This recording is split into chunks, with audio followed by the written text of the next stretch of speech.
The great question. Imagine waking up one day and realizing that everything you thought you understood about your cravings, your need for sugar, your scrolling thumb, your impulse to open another tab or light another cigarette, was wrong.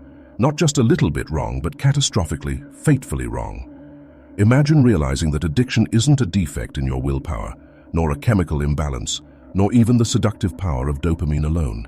It's something much deeper, older, and more human. You reach for your phone the way a child might reach for a parent's hand in the dark. You reach for the drink, the food, the pill, the binge, not because you are weak or indulgent, but because you are trying, in the only way you know how, to soothe a wound you cannot name. But what if that wound isn't even yours alone? What if it belongs to a culture, a generation, a way of living that has quietly hollowed you out? What if addiction, in its many forms, is not the disease, but the symptom? Consider this. A soldier returns from war with injuries both visible and invisible. In the safety of home, far from the front lines, he finds himself haunted, not by explosions or screams, but by silence, the lack of purpose, the disconnection. And slowly, he starts to drink, not to forget the war, but to forget the absence of the war, to numb the vacuum. And yet we call him addicted, as if the substance is the problem, as if the wound inside his soul is irrelevant. Now zoom out. What if we are all soldiers returning from our own private wars, wars of childhood abandonment, societal disconnection, emotional neglect? What if your addiction, be it to porn, power, prestige, attention, sugar, validation, isn't a weakness but a language? A language your body speaks when your soul has no one listening. You see, we're told that addiction is about a substance, heroin, alcohol, nicotine, social media. But if that were true, why do some people walk away from these things without a second glance, while others are consumed by them? What is it that separates the person who can have a single glass of wine from the one who gulps the whole bottle with trembling hands? The answer isn't found in the bloodstream, but in the invisible architecture of suffering, loneliness, trauma, meaninglessness. Carl Jung once said, "All neurosis is a substitute for legitimate suffering." In other words, we try to escape the pain we never learned how to face, and in that escape, we build our own prison. Addiction isn't about pleasure, it's about relief. But relief from what? Now ask yourself, what are you running from? What do you silence with noise? What pain have you buried beneath the rituals of consumption and distraction? Is it the ache of not being seen, the sting of abandonment, the dread of insignificance? And when you reach for your vice, whatever it is, what are you really trying to say to the world, to yourself? That you need love? That you want to be held? That you never learned how to sit in the stillness without shaking? This is the paradox that haunts our age. In a world more connected than ever, we are lonelier than we've ever been. We are bathed in information but starved for wisdom, surrounded by noise, yet gasping for meaning, and so we numb, we click, we sip, we inhale, we escape. But what if addiction isn't a personal failure at all? What if it's a mirror, a sacred clue pointing to what your soul is missing? Maybe your addiction is the most honest part of you, the part that refuses to lie any longer. Maybe it's the part of you still trying to feel something in a world that has gone numb. That's the tragedy, and that's the beginning of hope. Because if addiction is not what we thought it was, if it's not just about chemicals or bad choices, then maybe, just maybe, it's not incurable. Maybe the first step isn't detox, but truth, not abstinence, but awareness. Maybe the cure begins not with cutting something out, but by reconnecting to what we've lost. And so the question sharpens. What if addiction isn't a disorder, but an attempt at healing? A misguided, misunderstood, self-destructive prayer for wholeness? What if what we call addicts are actually empaths who never learned how to carry the weight of their own pain? What if the needle, the bottle, the app, the binge, all of it, is a cry for connection in a world that has forgotten how to love? The truth might hurt, but it will also set you free. And so we begin, not by judging the addicted parts of ourselves, but by listening to them. Because behind every compulsion is a need unmet. Behind every craving is a ghost. Now that you've stepped through the doorway, now that you've seen that the problem isn't what you thought, it's time to go deeper. Because the true cause of addiction lives far below the surface, nestled inside your story, your psyche, your society. To find it, we must dig where no one wants to dig. Ready? Would you like me to continue to the next section? The hidden problem. It's the hidden problem. It's psychological, philosophical. The lie we've been told, the one that lingers in textbooks, PSA campaigns, and whispered judgments, is that addiction is a matter of chemical hooks, weak willpower, or moral failing. Society glares at the addict like a malfunctioning machine, treating the compulsion as a glitch in biology, a neurochemical error that simply needs correcting. Dopamine levels, serotonin imbalances, faulty receptors. These are the metaphors of modern exile, clean and clinical, as if the problem of addiction begins and ends inside a synaptic misfire. But the truth, raw, brutal, and soul-shaking, is far more disturbing. Addiction is not about the substance. It's about the wound. It's about the emptiness into which a person desperately pours anything that promises even the faintest sense of warmth, relief, or meaning. Addiction, as Dr. Gabor Mate eloquently stated, is not a choice anyone makes. It is the adaptation to unbearable emotional pain. And if you follow that pain far enough, if you dare to walk its labyrinth, you will not find a needle or a bottle at its root. You will find neglect, disconnection, loneliness, trauma, and unmet needs screaming silently beneath the surface of a smile. Addiction is camouflage for suffering. It is the echo of a life that never felt safe, the whisper of a child who learned early that comfort does not come freely, that connection is conditional, and that feeling nothing is better than feeling everything. This is not just about heroin or cocaine. It's about food, gambling, porn, social media, power, control, validation. If you've ever reached for your phone without knowing why, or eaten to the point of numbness, or stayed in a toxic relationship because the silence afterward felt unbearable, you have danced with addiction. It is the human response to a world that often doesn't care about the human. And herein lies the philosophical weight of the problem. We have built a civilization that prizes productivity over presence, efficiency over empathy, image over intimacy. In such a world, to be sensitive is to be wounded. To feel deeply is to risk exile. And so the soul, too tender to bear this constant disconnection, seeks anesthesia. The addict isn't someone out there, it's a mirror. Carl Jung saw addiction not as a defect to be corrected, but as a spiritual crisis. All you have to do is read the labels, he famously said, referring to alcohol. Spirits. What the addict is seeking is a spiritual experience. In Jungian terms, addiction is the unconscious attempt to fill a psychic void left by a disconnection from self, from wholeness, from purpose. It's a crude and often tragic substitute for transcendence. This is why traditional treatments so often fail. They address the behavior, but not the abyss that birthed it. They punish the symptom without hearing the scream beneath it. Addiction is the psyche's last-ditch effort to stay alive in a world that has stopped listening. To treat it mechanically is to miss the soul's cry for integration. Friedrich Nietzsche, though often misunderstood, touched this same wound from another angle. In a world stripped of meaning by rationalism, industrialization, and moral decay, Nietzsche saw modern man wandering in a desert of nihilism. Without a why, the human spirit wilts. Without a purpose, it grabs at anything that feels like significance, whether through pleasure, distraction, or oblivion. He who has a why to live, Nietzsche wrote, can bear almost any how. Addiction arises when the why is absent, when suffering is stripped of story, when the pain has no container. The addict is not escaping the world per se. They are escaping the unbearable absence of belonging within it.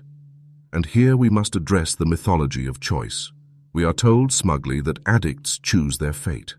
But this ignores how choice functions under trauma. A person with a dysregulated nervous system who has never felt safe in their own body, who grew up without stable attachment or emotional validation, such a person is not choosing in the way you might imagine. They are reacting.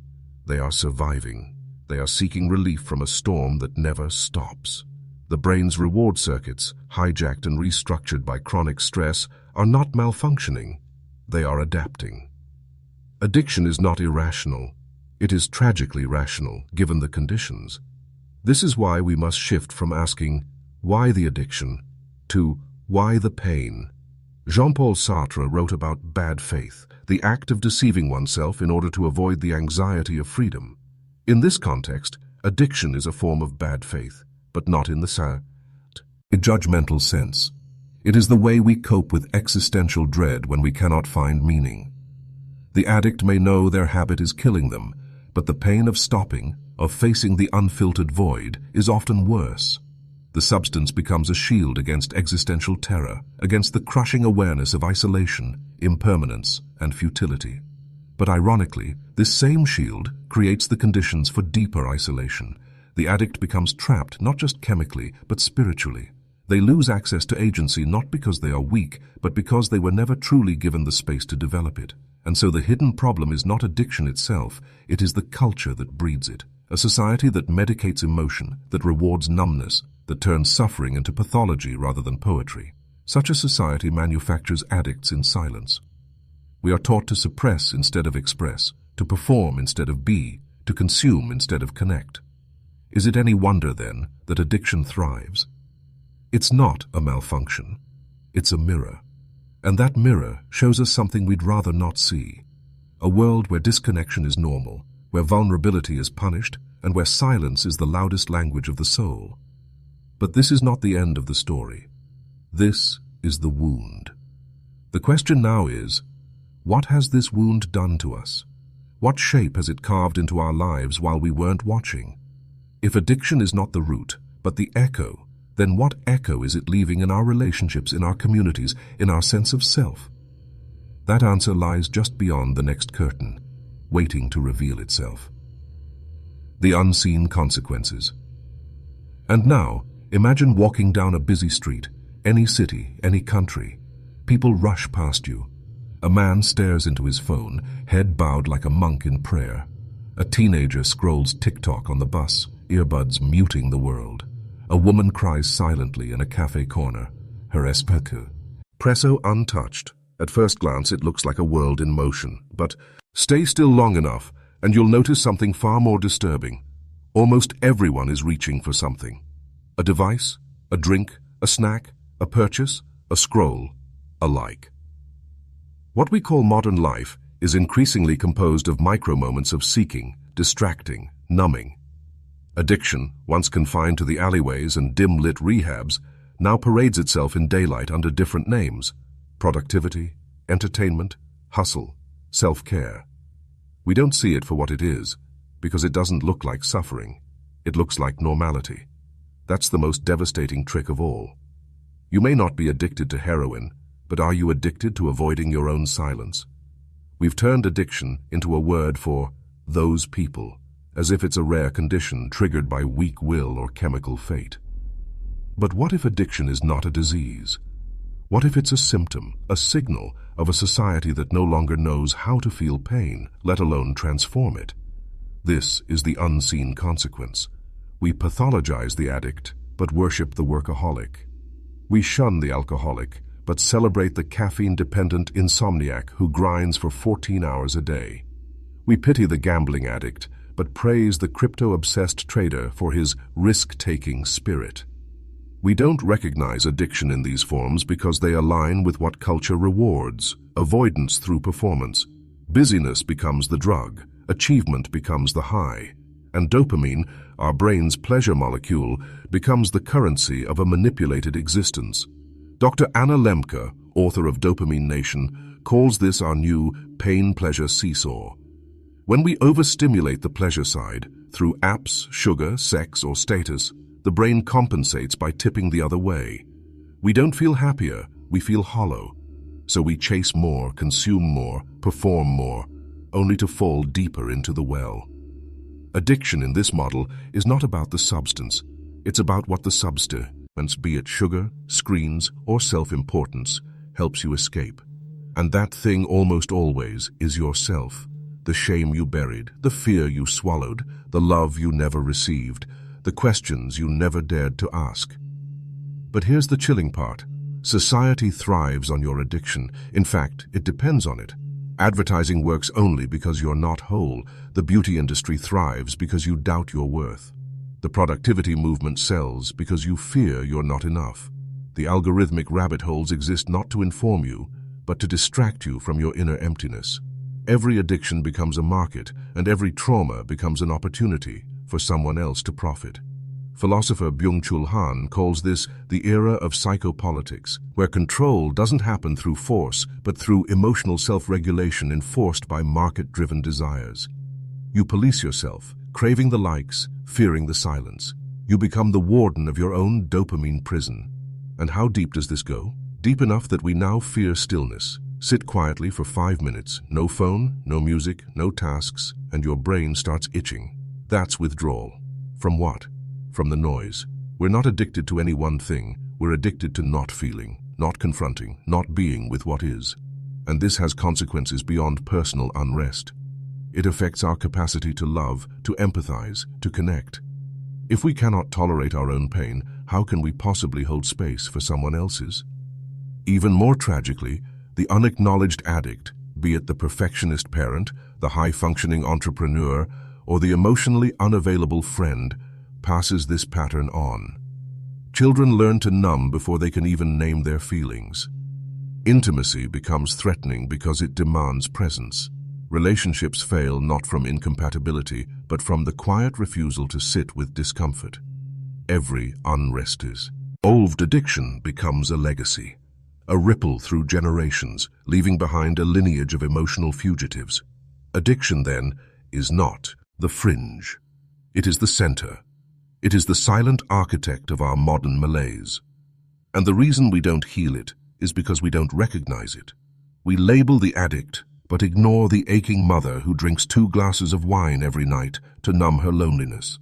We institutionalize the heroin user, but laugh at the influencer who refreshes her engagement stats every 10 seconds, unable to stop.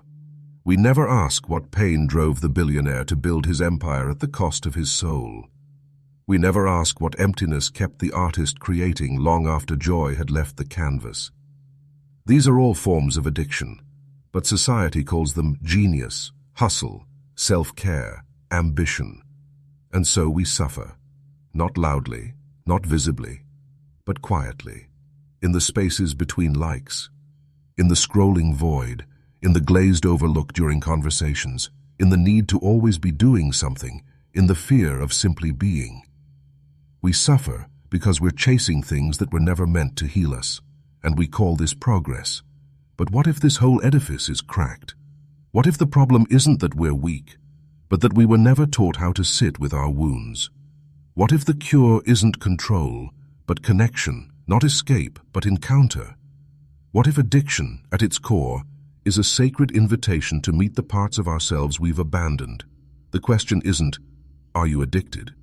The question is, what pain are you avoiding, and what might happen if you stopped running from it? The rebellion. How to break free. But what if the bars of this mental prison were never locked?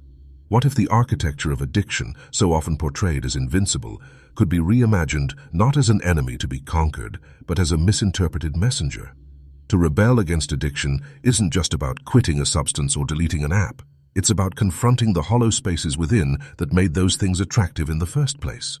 It's not about sheer willpower. It's about changing the story you believe about yourself. Imagine for a moment the possibility that addiction is not an illness you contract, but a language your unconscious speaks when it can no longer be ignored. And to break free, you must learn to listen, then respond. This is not an easy rebellion. It requires you to turn away from the societal scaffolding that supports your suffering. Every ad that told you happiness came in a bottle. Every social script that equated silence with strength. Every voice, external and internal, that insisted you were broken.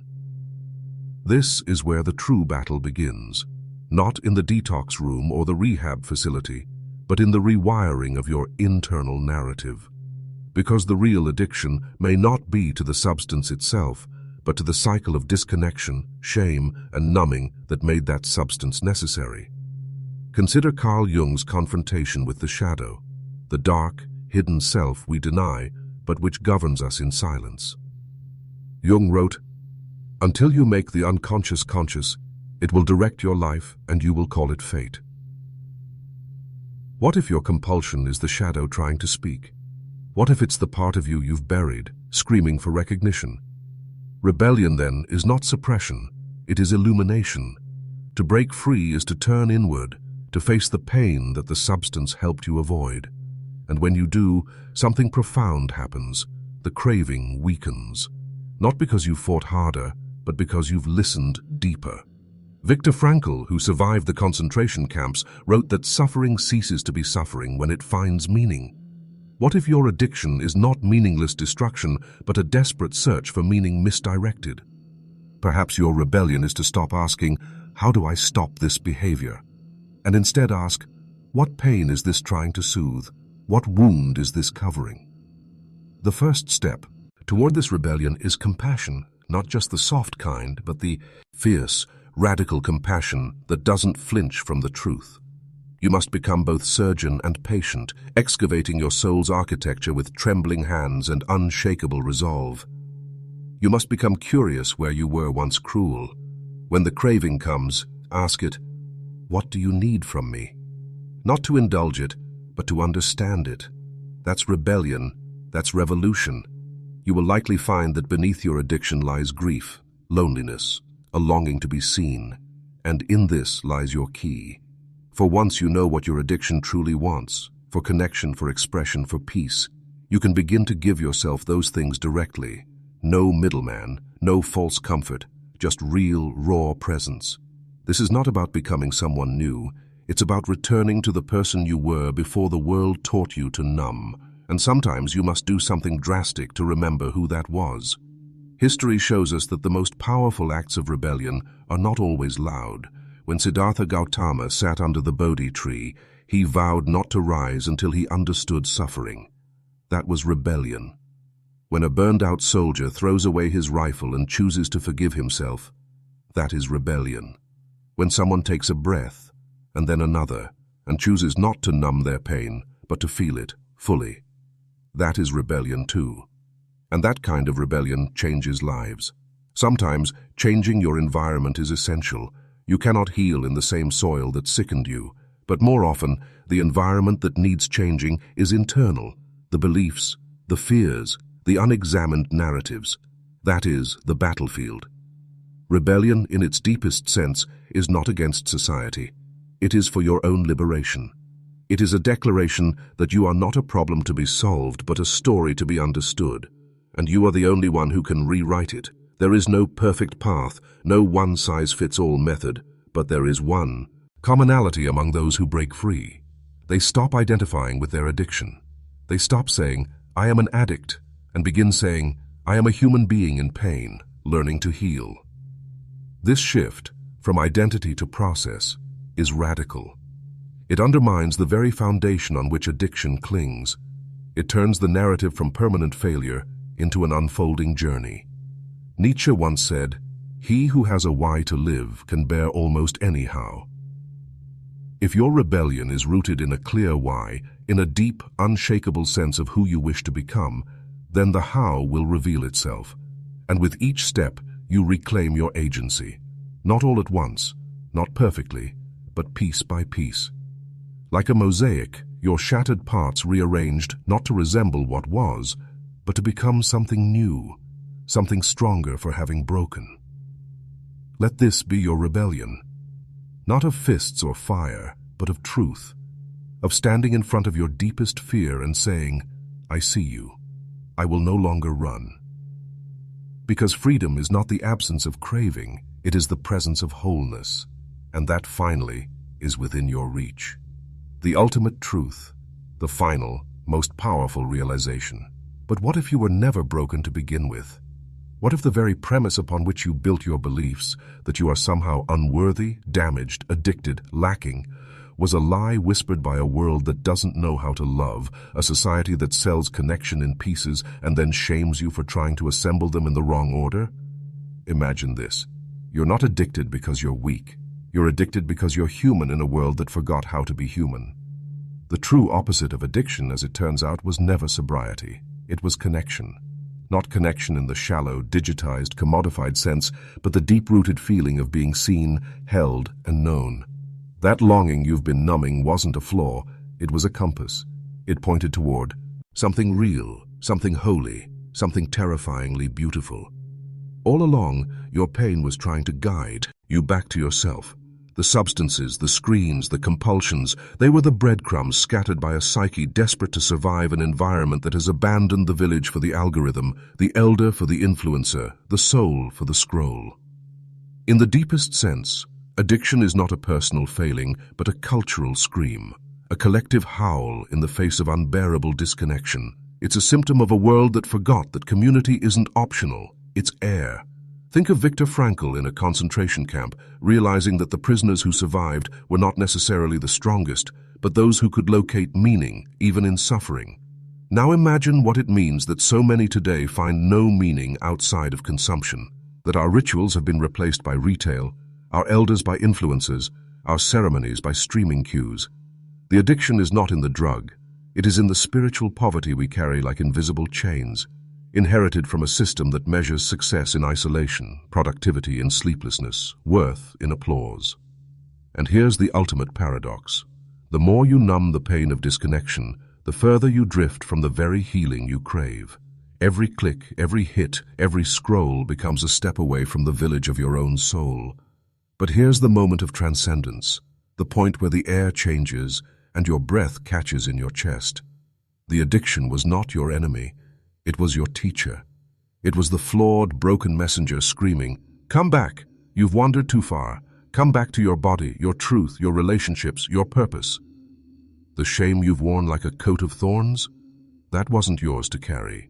It was a projection, the byproduct of a sick society projecting its dysfunction onto your search for wholeness. What if you removed it? What if you saw your addiction not as a shadow to hide, but as a sacred message wrapped in desperation? What if you finally looked at the wound without turning away? You are not a diagnosis. You are not a disorder. You are not a label on a chart or a number in a system. You are a soul, alive in a time that has forgotten how to hold souls. And the act of reclaiming your freedom begins when you stop asking, "How do I fix myself?"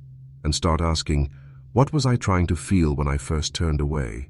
That question, simple, devastating, can crack open a truth so large it floods the entire architecture of your life. And from that truth emerges power. Not the brute force of willpower, but the quiet, immovable power of coming home. Let that truth sit with you. You were never addicted to a substance or a behavior. You were addicted to escaping pain. And pain is not a punishment. It is the teacher that remains when all others have fled. Sit with it, feel its lessons, trace it back to the moment you stopped feeling safe. Rebuild from there, slowly, gently, without shame. Because in the end, the journey out of addiction is not a war against yourself. It is a return to your body, to your needs, to your story, to the people who can witness you without flinching. The systems may still fail you. The world may still profit from your disconnection. But you, in this moment, are free to see through the illusion. And in that seeing, everything changes. The old patterns? They begin to lose their power. Not because you finally won, but because you no longer need to lose yourself to survive. The story of your addiction ends not in battle, but in surrender, to truth, to love, to meaning. You become whole not by cutting away the broken pieces, but by naming them, holding them, and understanding why they were there in the first place. You make peace with the messenger, and in doing so, you walk into a freedom no substance can mimic, no program can manufacture, no shame can touch. And maybe that's what healing really is. Not perfection, not victory, but the sacred remembering that you were never alone, never crazy, never too much, just lost. And now, finally, found.